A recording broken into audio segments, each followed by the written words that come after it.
Assalamualaikum warahmatullahi wabarakatuh. Om Swastiastu, Namo Buddhaya, Salam Kebajikan.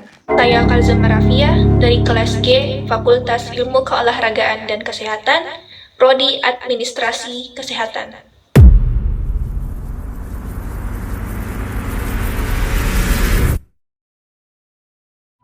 Korupsi.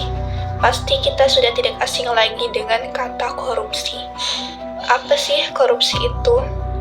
Korupsi merupakan tindakan yang melanggar hukum atau tindakan yang tidak pantas untuk dilakukan, yaitu penyalahgunaan uang negara, organisasi, atau yayasan untuk kepentingan diri sendiri atau orang lain.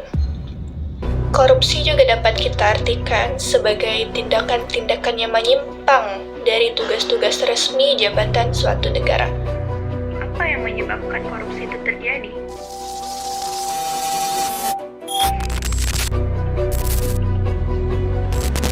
Kurangnya pengawasan dan kontrol terhadap lembaga-lembaga publik, moral dan ajaran agama yang lemah, keinginan untuk mendapatkan uang dengan cepat, gaya hidup yang berlebihan, hukum yang lemah, adanya kesempatan dan tekanan.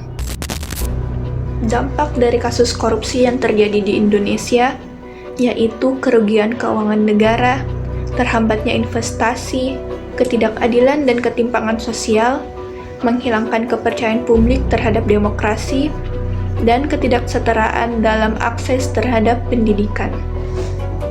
Salah satu kasus korupsi yang terjadi di Indonesia yang dilakukan oleh Kementerian Pertanian Syahrul Yassin Limpo, dugaan kasus pemerasan dan gratifikasi.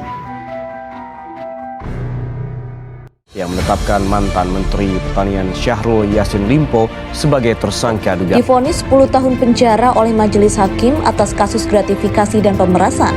Ada tawar-menawar permintaan alur kepada Kementerian Pertanian senilai 12 miliar rupiah mengalir ke istri, anak, cucu, bahkan bidu wanita.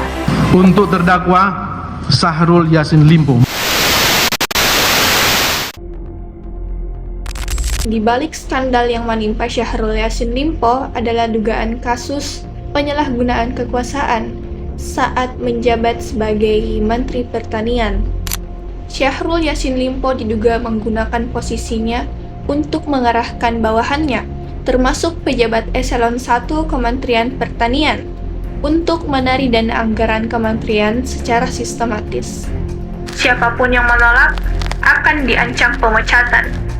Selain Syahrul Yassin Limpo, ada 2 tersangka lainnya, yaitu Muhammad Hatta dan Kasdi Subakyono.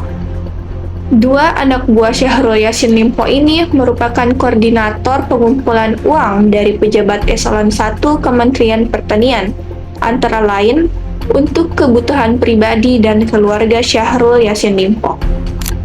Akibat kasus korupsi yang dilakukan oleh Syahrul Yassin Limpo dan pejabat lainnya, yang pertama, Menteri Pertanian Arief Prasetyo Adi membatalkan seluruh kontrak alat dan mesin pertanian dengan Kementerian Pertanian.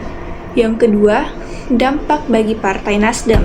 Syahrul Yassin Limpo merupakan politikus Partai Nasdem, sehingga hal ini dapat merusak citra partai tersebut di mata publik. Yang ketiga, dampak sosial. Peristiwa ini memperparah ketidakpercayaan masyarakat terhadap pejabat pemerintah. Yang keempat, dampak hukum dan ekonomi. Syahrul Yassin Limpo divonis 10 tahun penjara, denda, dan diperintahkan membayar kembali uang yang diperoleh secara tidak sah.